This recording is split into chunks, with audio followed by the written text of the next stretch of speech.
राजस्थान के श्री गंगानगर जिले के घड़साना क्षेत्र से एक सनसनीखेज हत्याकांड का खुलासा हुआ है, जिसने सभी को हैरान कर दिया है।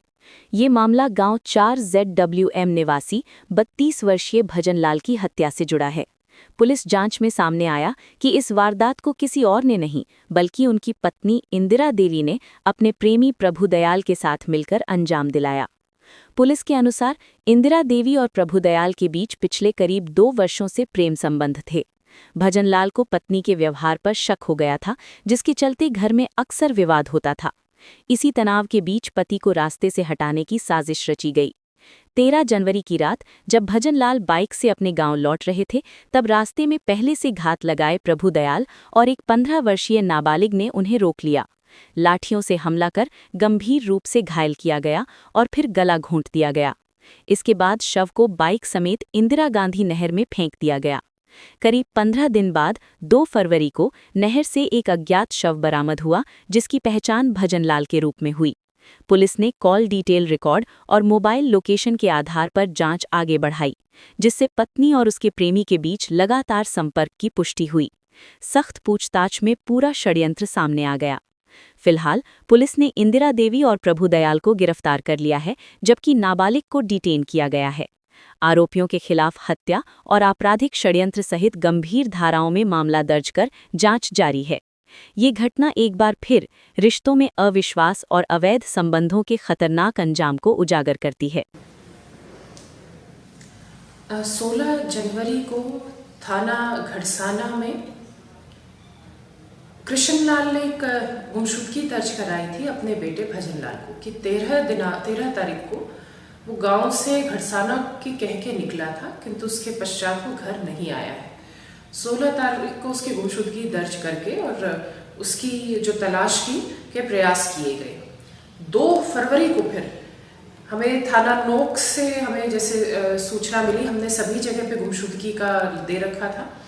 एक लाश मिली जो कि नहर में तैरती हुई, जिसका पूरा बॉडी डिकम्पोज हो गई थी, थाना नोक जिला फलोदी में।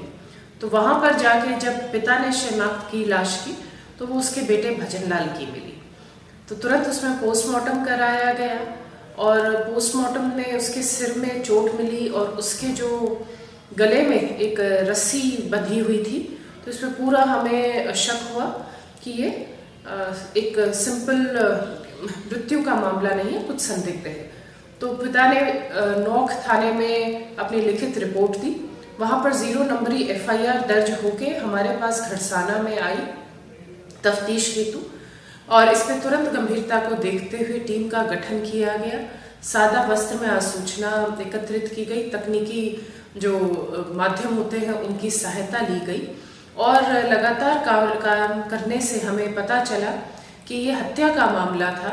जो मृतक भजनलाल है, उसकी पत्नी इंदिरा देवी का किसी व्यक्ति के साथ प्रेम प्रसंग चल रहा था, जिसका नाम प्रभुदयाल।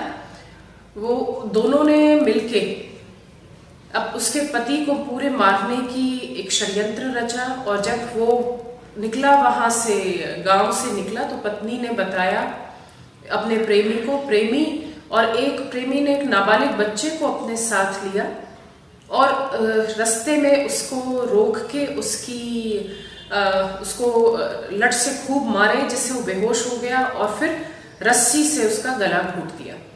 उसके बाद वो उसकी बाइक और मृतक को अपने बीच में बिठा के और वो जो 465 हेड है इंदिरा गांधी नहर, वहाँ पर लेकर आए। वहाँ पर एकदम उसको थोड़ा होश आ गया, उसकी मृत्यु नहीं, उसकी हत्या नहीं हुई थी। तो ये देख के वहाँ पर पड़ी हुई जो ईंट होती है, उससे उसके सिर में इतने वार किए कि उसकी हत्या हो गई। और फिर सारे सबूत मिटाने के लिए मृतक की लाश और मोटरसाइकिल उन्होंने नहर में डाल दी, जो कि 2 फरवरी को नोखा में हमें जो लाश है वो बरामद हुई। ये पूरा जो उन्होंने पूरा ये जो षड्यंत्र रचा, उसमें मुख्य पत्नी इंदिरा देवी, उसका प्रेमी प्रभुदयाल व एक नाबालिग बच्चा, इन 3 का पूरा रोल आया। इन तीनों को, 2 को जो है बाले इंदिरा देवी और प्रभुदयाल, इन दोनों को अरेस्ट कर लिया गया है। बालक की निरुद्धगी डाल दी गई है और जो ये दोनों के ऊपर हम जे एक्ट भी लगाएंगे कि उन्होंने इस पूरे इतने जघन्य अपराध में एक बालक की सहायता ली, जिससे उनकी जो अपराध की गंभीरता और ज़्यादा अधिक हो जाएगी। तो ये हमारी टीम ने इस ब्लाइंड मर्डर का बहुत मेहनत के बाद इसका खुलासा किया है। तो इसमें मैं अपनी पूरी टीम को बहुत बहुत बधाई देना चाहती हूँ।